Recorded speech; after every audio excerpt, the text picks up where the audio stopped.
Would you be the jerk for not giving an inherited farm to other family members? We'll get into that in a bit, but first, am I the jerk because I used the money my stepdad gave me to attend his son's destination wedding to subsidize a vacation for me and my boyfriend? I, female 23, mom married my stepdad when I was 12. He's okay and he and I have a cordial and friendly relationship. His son Danny, real name because freak him, 26, on the other hand, is a jerk and a bully. The best day for me in that house was the day he went away to school. I've not had to spend more than 3 hours with Danny in the last 8 years. He was only home in the summers and I was with my dad or his family in the summertime. Anyway, he managed to convince some poor woman to marry him. I got an invitation in the mail and immediately RSVP'd an emphatic no. My mom called me to ask why I wasn't going to attend. I said that I couldn't afford it and didn't really want to go. Other than her, I will have no real relatives there. My stepdad got on the call and said he would pay for me to go on the trip.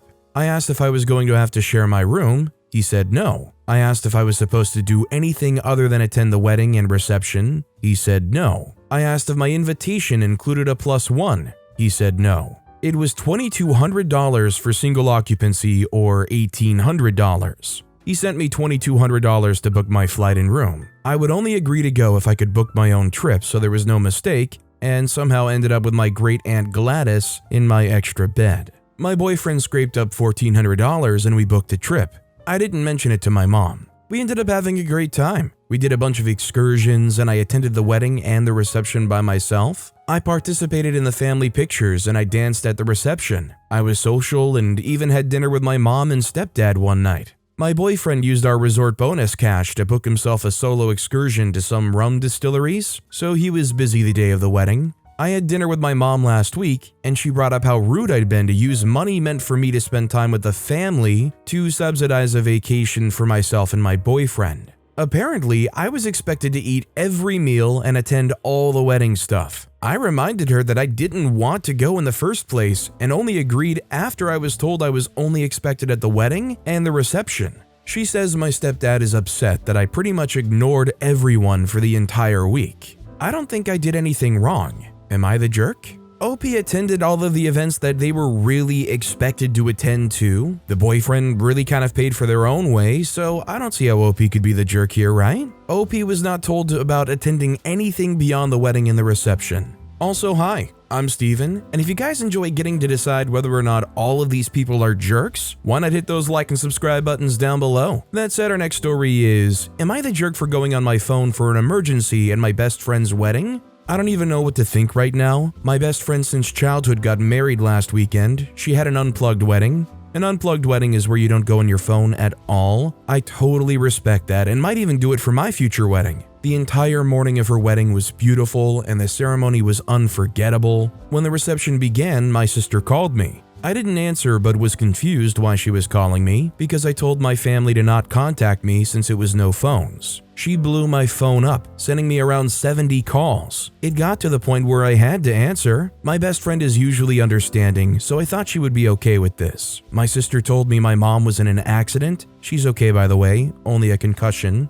Someone saw me on the phone and told my best friend. I went to go find my best friend to tell her I had to leave, and she yelled at me for being on my phone. I explained the situation to her and she told me that wasn't an excuse, and I could have waited until after the wedding. I left immediately not only because of her stupidity, but also because I had to go to the hospital. She's texted me and cussed me out, telling me that it wasn't hard to not be on my phone. A few of our friends and her husband also called me names. My family is saying I'm the jerk, but I can't help but feel bad. I also don't think this is worth losing a lifelong friendship. She was like a sister to me. Also, for context, I was not a bridesmaid. She didn't have any bridesmaids. I just can't blame OP here. If it's what seems to be a legitimate emergency, how can you not take that in that moment? And when you do and you hear your mom's been in an accident, how can that not be excused? Sure, OP broke the one rule of the wedding, but if that's not one of the most excusable things to do so for,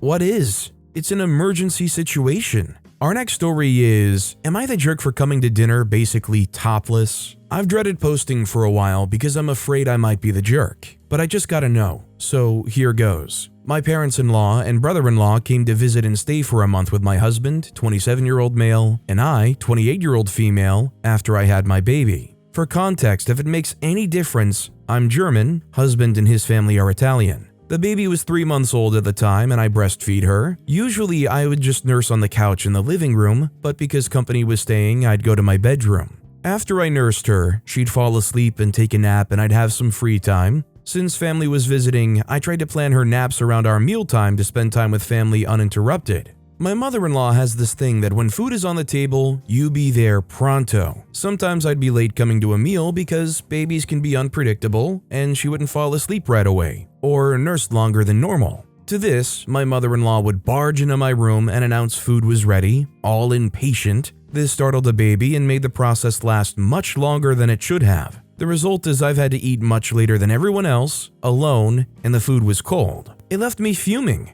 More work to do with the baby, and I'm secluded. This happened several times. I asked my husband to talk to her and explain I can't always come on time. He talked to her, but she still did all this anyway, so I simply decided to stop being late to the dinners. The next time she barged in my room and announced food was ready, I came without hesitation. I came to the table exactly as I was. No shirt, half a bra, baby hanging on one boob. Nothing was seen as the baby's head covered up everything anyway, but still, ensue uproar. Goes something like, mother-in-law exclaims, "What the heck I'm doing at the table like this? I'm indecent. There are men at the table. I should be ashamed." I yell back, "What the heck does she keep calling me to the table for if I'm not ready yet? I have no reason to be in my room alone with my baby while everyone else is out having a great time together." Brother and father-in-law are not trying to get in on the argument. Husband ushers me back to my room and scolds me, taking his mother's side. He means he gets I'm frustrated, but this action didn't help anything. But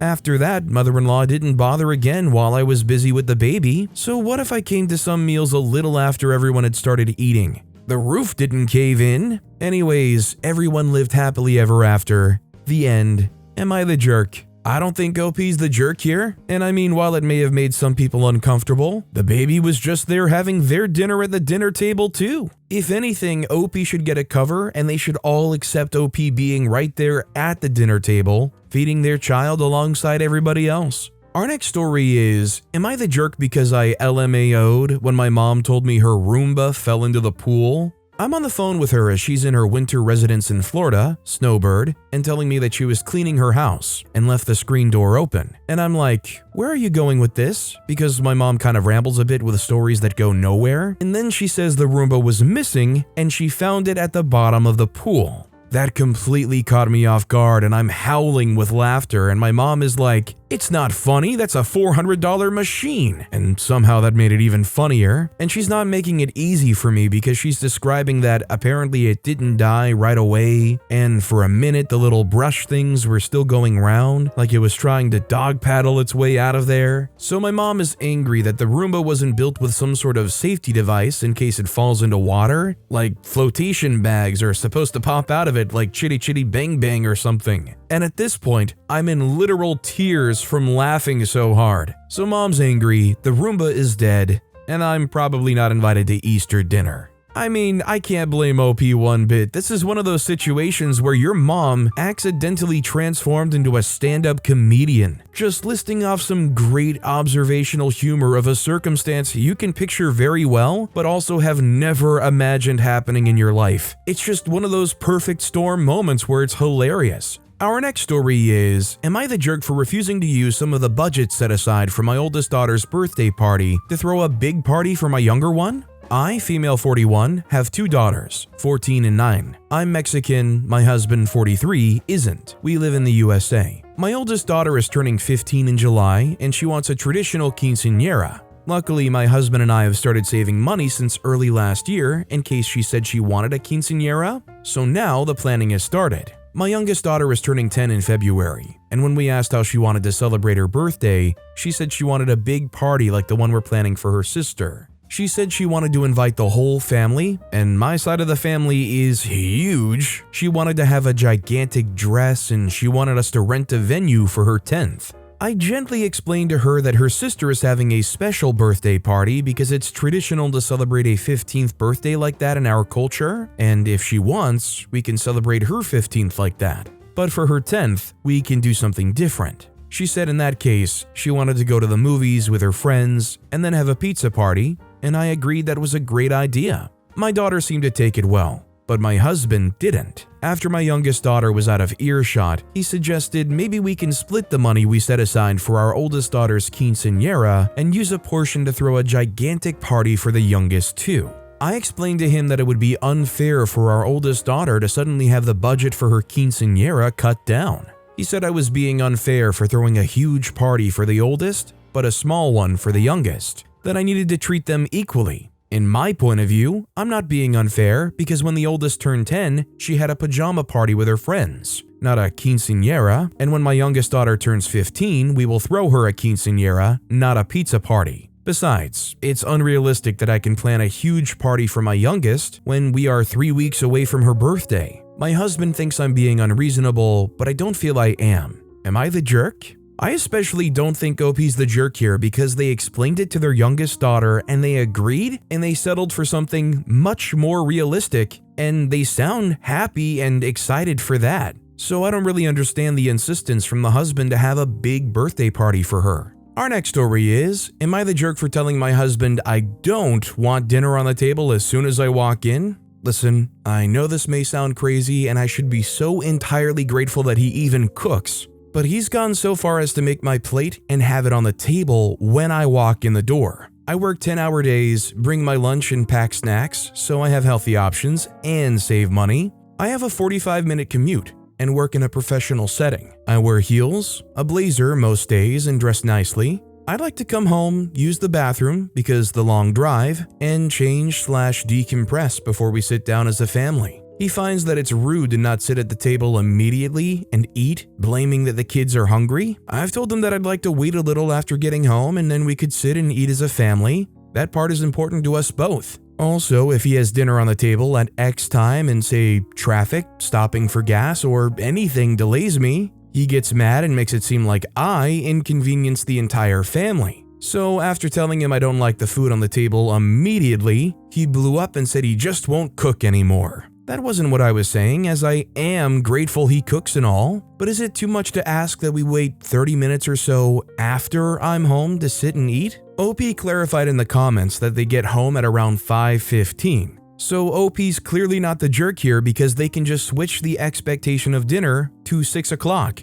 That way, they can have that food literally ready at 6 o'clock every day and it's going to pretty much always work out the way OP would like it to. And it's not like it's unreasonable to have your dinner at 6 p.m. The fact OP's just asking for it to be 30 minutes later and they immediately go, well, I'm never gonna cook again, is just downright childish. Our next story is, am I the jerk for telling my soon-to-be mother-in-law that I'm marrying her son and not her, just after uninviting her to our wedding? I, 28-year-old female, met my fiancé, 28-year-old male, during college, and we have a great relationship. Last year, we got engaged and we're planning the wedding for this fall. While he has an awesome dad and really sweet sisters, his mother is kind of a sore spot for him. She's separated from his dad, and from what I've heard and witnessed, the family don't get along much with her. If you met her, you'd understand why. She's super judgmental and rude, and barely has a nice word to say about her own kids, let alone me. Unfortunately, my fiancé, being her only son and the youngest child, is her blatant favorite. She really wants him to be mama's boy, but he's not that way at all and does a great job of handling her and keeping his distance, which honestly he prefers. Upon news of our engagement, she was super excited. Very uncharacteristically, we then all realized that she was basically wanting to frame the whole day around her. Think, everyone should be praising me for birthing this boy, he couldn't even get married without me. From there, the craziness really ramped up. She was coming along with him to tux fittings, trying to plan out the music, even our first dance, and getting angry at me for daring to choose a dress she didn't like. The rest of his family and I were actually beginning to toy with the idea of uninviting her based on this behavior, and as wrong as it kind of innately feels, this is a pretty exceptional case. And honestly, her actions were starting to make us dread our own wedding. A further incident a few days later where she told my son she wanted to walk me down the aisle so she could have a moment with her son at the altar made me, my husband, and my future in-laws snap. We very recently arranged for her to come over to our home, where myself and my husband sat her down in the peace and quiet and gently explained to her that we no longer wanted her to attend the wedding.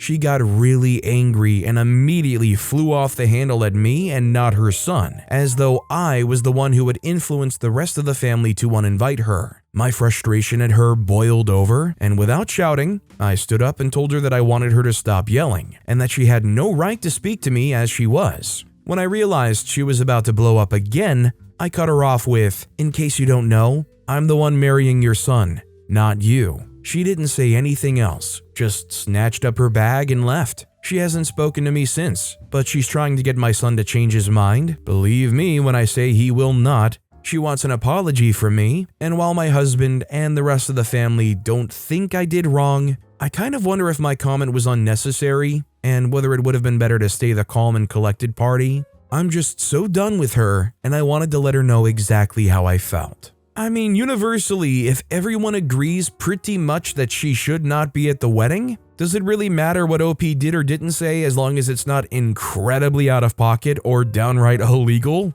I don't think OP's the jerk. I hope that the mom actually respects that and stays away from the wedding. You might have a party crasher. Our next story is, am I the jerk for asking my sister to leave because she took a nap after moving into my new house? I, female 23, recently bought a house. My partner and I spent 2.5 months remodeling as much of it as we could before our lease was up and we had to move in. We were over there almost every day working on it. It was really draining and I feel completely burned out. My sister, 20, and friends helped us on weekends. Fast forward to the move-in date, I was so mentally, physically, and emotionally drained at this point. Move-in day went as smooth as moving does. We had friends to help us. My sister was going to help us, but she'd been asked to sing for a funeral, which understandably was important for her, and was at the same time we planned to move. And so she planned to show up for the last part of it and stay to help us unpack. She did exactly that, and we showed up as we were clearing out the last 10 boxes from the U-Haul. She went to change and realized she didn't bring socks for her tennis shoes. She asked me for some, and I was a little annoyed because no, I can't find you socks right now.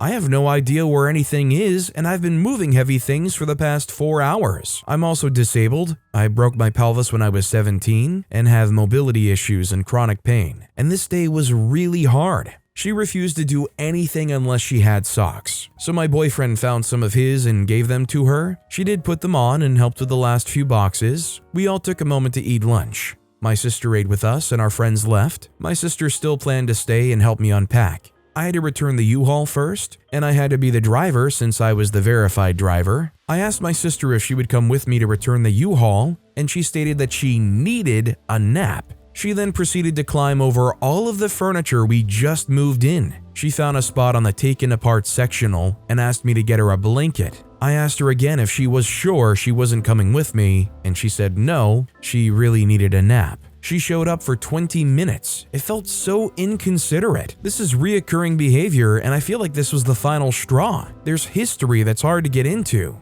She never seems to care for anyone but herself. I had to fill the U-Haul up with gas before I returned it and got stuck trying to turn out of the gas pump area. It was a 20-foot U-Haul, and I accidentally hit the side of it into a pole. No one was there to help me maneuver it, and I was doing the best I could. I was really upset that my sister didn't come with me because she could have helped me, and this wouldn't have happened. I will have to pay for the damages. When I got back to my house, she was still sleeping for another hour, even though I was playing music and unpacking dishes loudly. I asked her to leave when she woke up because I was so upset with her behavior. If she would have stayed, I would have blown up and said regrettable things. She was livid that I asked her to leave and has blocked me and told me she no longer wants a relationship with me. I'm struggling here because OP says my sister and friends helped us on weekends. Did you kick back any money to them or what obligation did the sister have to even help you in the first place on all these weekends that they did? On this day in question, did she kind of drop the ball and be a kind of a lead weight? Sure, but that doesn't mean that she hadn't been helping you all that time. That doesn't mean that you have to be utterly ungrateful for her and dump everything on her. And considering the fact that they came over and helped out a lot and then got treated like this, maybe they're grateful that you gave them an out to not come back. Our next story is, am I the jerk for refusing to give up my premium seat for a friend? We are a group of 5 friends going on a vacation together, embarking on a 9-hour flight. I have a back injury and have been in pain for a few days, Luckily, my airline membership grants me access to a premium economy seat, offering a bit more comfort. 3 of us in the group share this membership perk. Now, the challenge arises as one couple in our friend circle doesn't have the same membership level, requiring them to sit separately. The boyfriend in the couple suggests a seat swapping arrangement to ensure they can sit together on either the departure or return flights. While everyone has agreed to this plan, I find myself questioning whether it's fair for me to surrender my premium seat considering my back condition. Am I the jerk if I refuse the seat swap in this scenario? Update: everyone got upgraded, and I got upgraded to business class. The couple got to sit together, and everyone is happy. Well, ultimately, I'm glad that everybody got upgraded and it all worked out really well for OP, but also, I don't think OP would be the jerk if they refused to give up that seat. I mean, it's literally their seat, and they have good reason to use it considering their issues. Our next story is, am I the jerk for telling my sister-in-law that she needs to get over me being a cheerleader and I had nothing to do with her bullying? This is very frustrating. I've been with my wonderful husband, 29, for a few years, and we started to date the senior year of college. My high school had about 300 people in my grade. It was a surprise we both went to the same high school, since we ran in a different circle. My issue is with his sister. She was bullied extremely badly by a cheerleader. This cheerleader was 2 years younger than me and on the team. I had no idea and wasn't even close to her. The cheerleading team had around 30 people on it. I was in no classes with her or even saw her outside of practice. She made a huge deal when she first met me that her brother was betraying her for dating a person that didn't do anything. I explained I was on the same team as her and didn't know. Doesn't matter. Ever since, she has been a royal bench. I announced my pregnancy to the family, and she made a comment that the poor kid is going to have a bully as a mom. I lost it. I told her I am done. She needs to freaking grow up with me being a cheerleader. I have done nothing wrong, and at this point, she is the bully. She called me a jerk. Family is split if I should apologize or not. OP's not the jerk. OP doesn't have to apologize, and anybody that's on the fence on whether or not OP should apologize needs to critically think about this. OP never knew the sister. OP never really knew the person on the cheerleading team who was bullying the sister, and they especially didn't know anything about her bullying the sister. This is like saying all of the passengers on the bus are absolutely crazy because one of them is unruly. It just doesn't make any sense. Our next story is, am I the jerk for telling another mother our children aren't close anymore due to intelligence levels? My daughter, let's call her Sophie, used to be best friends with Kat. They used to be best friends in elementary school, but ever since middle school, have started to grow apart. The school split the kids in advance and normal for math and science. All other classes are still together. My daughter got placed in the advance and Kat got placed in normal. No big deal, they still see each other in school. They were still close friends until group projects. There have been multiple group projects and kids get to pick their partners. Kat and Sophie usually work together, and that is when issues start happening. Sophie would get really frustrated that the work Kat did wasn't correct. I told her to just turn it in without fixing it, and she got a bad grade on that assignment. After that, Sophie went through a period of time fixing stuff. After a while, I told her to stop doing group projects with her, so they stopped doing projects together, and the friendship blew up. So they're not friends anymore. It's Sophie's birthday and invites were sent out. Kat wasn't on the invite list my daughter made. I got a call from her mom asking why she wasn't invited. I informed her they aren't really friends anymore. She said, invite her anyways, since this is just a spat. I told her the people invited were people my daughter wanted at the event. This went for a while and came to why they weren't friends anymore, and I said it was due to both girls' intelligence levels, and tried explaining the group project issue. She got ticked, accusing me I'm calling her kid dumb. Never said that. She called me a jerk. I think it's pretty clear OP is the jerk, not just from saying, oh, it's because my kid's on a whole different intelligence level than yours, but for the fact that they're teaching their kids that it's okay to be irrationally upset at somebody for not fully understanding or getting 100% of everything right all the time. Is that kid going to grow up thinking anybody who has a hard time with something or doesn't quite get something is giving you a valid reason to get upset or angry with them, or is giving you a valid excuse to feel superior over them? Our next story is, am I the jerk for calling my brother a nepo baby after he refused to let me know if I was going to lose my job? My, male 35, Older brother Ty, male 42, is a very senior member of the company for which I work. I won't mention the name or the service because it's very specific and I don't want this traced back to me. My company struggled a lot during COVID, and many people were laid off. Money and staff troubles have really affected our business,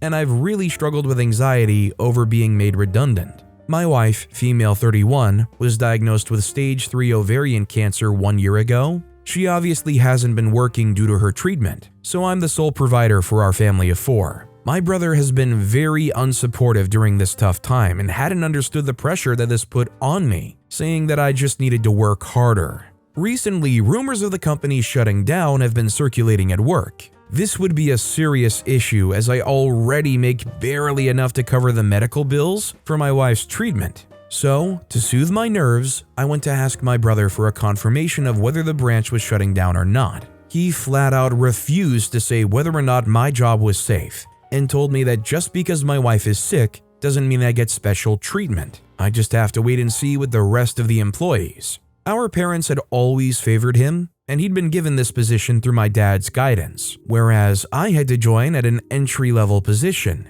I called him a nepo baby jerk and told him that he was only successful because he was our parents' favorite, and he would never understand how difficult it was to be the sole provider for a sick wife and 2 young girls. Now my entire family is calling me the jerk because of what I said to him, and that I should have just waited to hear with the rest of the employees and not asked for special treatment. Am I the jerk?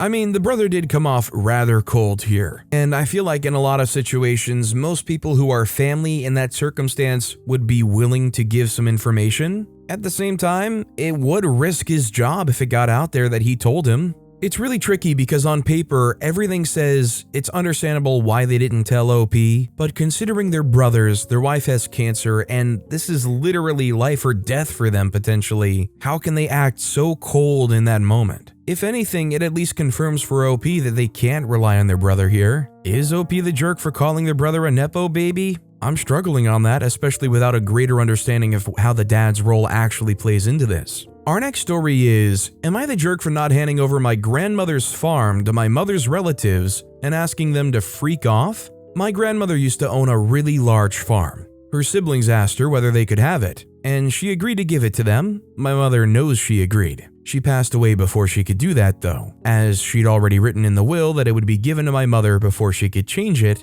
It was hers. They began to ask my mother about it, and she agreed as grandmother had been willing to give it to them. But I protested. I informed her that it's hers and that the relatives are the kind of people who only want money. I said that she doesn't have to make such a sacrifice, etc. And in the end, she agreed with me. She did not hand it over. Now she gave it to me. Currently the farm is in ruins due to not being used, so the relatives are asking me for it now, saying, "You are in the city and won't even be coming here. Your grandmother had promised it to us, and you aren't even honoring her word," etc. Things like that. I replied by saying that it doesn't matter, that the land's rightfully mine, and said, "My grandmother had gotten the land and all of you didn't. But you also got a lot of wealth, and the large house, which is worth just as much as the land. Now freak off." So things are very sour now. Just worried in case I'm not honoring my grandmother's word. Am I the jerk? OP also clarified that the grandmother was sane when she agreed and not manipulated. I'm gonna say OP is the jerk here because through and through, OP states multiple times the grandma knew and agreed and intended to give it to them. And then as soon as she passed away and it passed down through the will that was outdated, OP immediately goes in bad faith and says, "Nope, that's mine. You all just want it for the money and you're not getting it." I mean, hey, it's technically OP's to own. They inherited it, but I don't understand how you can type this post up and put it on the internet and in any way think that you're not the jerk for keeping something that you obtained in kind of bad faith, knowing full well that your grandmother was completely sane and fully intended on giving it to those relatives. OP is literally here in this post saying, the relatives are the kind of people who only want money. So what is it when you go out of your way to make sure that you keep this farm for yourself? Not the pot calling the kettle black? But with that being said, that's all the time we have for today. Now, if you want to hear another absolutely crazy Am I the Jerk Here story, check out that video on the left. Or if you missed my latest video, check out that video on the right. That said, I'll see you all next time with some more stories.